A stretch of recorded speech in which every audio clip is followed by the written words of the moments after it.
Youth wing young democrats ಆರಂಭಿಸಲು social democratic party of India ನಿರ್ಧಾರ.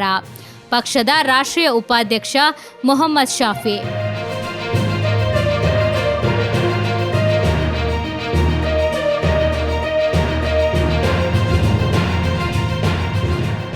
Social democratic party of ಇಂಡಿಯಾದ ರಾಷ್ಟ್ರೀಯ ಪ್ರತಿನಿಧಿ ಮಂಡಳಿ ಸಭೆಯು democratic youth wing young democrats ಆರಂಭಿಸುವ ನಿರ್ಧಾರವನ್ನು ಕೈಗೊಂಡಿದೆ ಎಂದು ಪಕ್ಷದ ರಾಷ್ಟ್ರೀಯ ಉಪಾಧ್ಯಕ್ಷರು ಮತ್ತು ಕಾರ್ಯಾಧ್ಯಕ್ಷರಾದ ಮೊಹಮ್ಮದ್ ಶಾಫಿ ತಿಳಿಸಿದ್ದಾರೆ.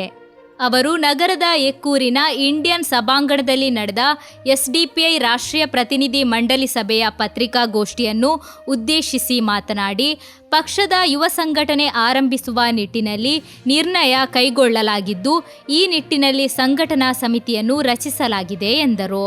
ರಾಷ್ಟ್ರ, ರಾಜ್ಯ, ಜಿಲ್ಲೆ, ತಾಲೂಕು ಮಟ್ಟದಲ್ಲಿ ಪಕ್ಷದ ಯುವ ಸಂಘಟನೆಯನ್ನು ಬಲಪಡಿಸುವ ನಿರ್ಧಾರವನ್ನು ಕೈಗೊಳ್ಳಲಾಗುವುದು. ದೇಶದ ಬಲಿಷ್ಠ ಶಕ್ತಿಯಾಗಿರುವ ಯುವ ಸಮೂಹ ಬೇರೆ ಬೇರೆ ಕಾರಣಗಳಿಂದ ರಾಜಕೀಯದಿಂದ ದೂರ ಸರಿಯುತ್ತಿದ್ದಾರೆ. ದೇಶದ ಮುಂದಿನ ಭವಿಷ್ಯವಾಗಿರುವ ಅವರನ್ನು ರಾಷ್ಟ್ರ ಕಟ್ಟುವ ಮತ್ತು ಸಂವಿಧಾನವನ್ನು ಉಳಿಸುವ ಕಾರ್ಯಕ್ಕೆ ಸಕ್ರಿಯವಾಗಿ ತೊಡಗಿಸಿಕೊಳ್ಳುವ ಉದ್ದೇಶಕ್ಕಾಗಿ ಯೂತ್ ವಿಂಗ್ ಪ್ರಾರಂಭಿಸಲಾಗಿದೆ. 15ರಿಂದ 40 ವರ್ಷವರೆಗಿನ ಯುವ ಜನರಿಗೆ ಯೂತ್ ವಿಂಗ್ನಲ್ಲಿ ಸೇರಲು ಅವಕಾಶವಿದೆ ಎಂದು ಮಾಹಿತಿ ನೀಡಿದರು.